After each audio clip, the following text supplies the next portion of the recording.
Hi, I'm Rhonda from You'd Never Know Bakery. Welcome to my kitchen. Tonight I'm going to show you a fantastic recipe.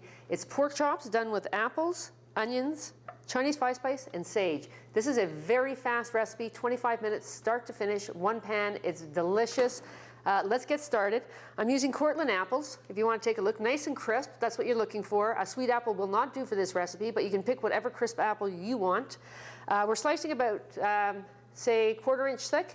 You can go thick or thin, doesn't matter, but that's my choice. Red onion. Red onion has got a really nice, tangy, hot flavor, but it's got a bit of sweetness to it as well. So simple recipe, like I said. This is all just going in the pan. I've hit the pan with some olive oil. This is all going in at the same time. This is the topping part of the pork chops.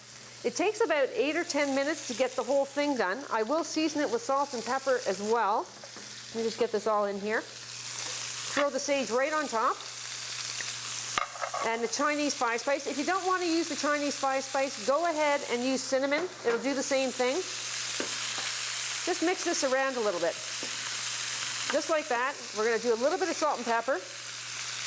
Let it work its magic. It's going to take, like I said, 8 to 10 minutes. We want it to get it a little golden brown, and this is the topping part of our pork chops. Okay, now the pork chops, I've been cooking 5 minutes per side.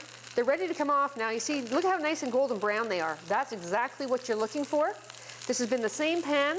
All the flavors are sitting on the bottom here. Now take a good look at this pan, guys, because this is flavor. You think that that might be burnt there? That is not burnt. That is a lot of flavor. In order for us to get this flavor, what we need to do is deglaze our pan. That strictly means just adding some liquid into the pan. It's going to come to a boil, and we're going to scrape it. Now, my mom always told me, don't use metal on metal. I don't know. I was taught that way. So just take your pan, wooden spoon, and just keep scraping. All those brown bits, that is a ton of flavor. See, it's starting to turn color. We're just going to get this to reduce down. Now you've got the Chinese five spice in here, the sage is in here, you've got the flavors of the apples, the flavors of the red onion, and all the brown bits from the pork. That's your flavor happening right here. Okay, so at this point you can see the bubbles are coming. Just about ready to go. It's been sitting for a little bit now on the side, our apples and our onion, so we're going to put that back in our pan just to warm it up a little bit. Bring her back in. Now, what I've hit the pan with, by the way, I don't know if I mentioned, but it's apple cider. You can use apple juice if you choose, but I'm using the apple cider. It's a little stronger in the apple flavor, in my opinion. So this is just strictly warming these back up. It's good to go. You want the sauce to go with the pork chops. Okay, this is ready to go. So I've plated my pork chops on the plate. Again, for me, presentation's super important.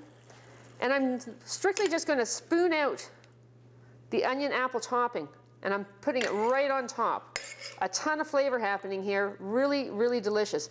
This is really a 25-minute meal. That's all it takes. Get yourself some nice mashed potatoes, put it on top, your meal's complete. Busy from work, come home, half an hour, you got supper on the table. Well, that's all for today, and thank you so much for watching. We'll see you next Wednesday.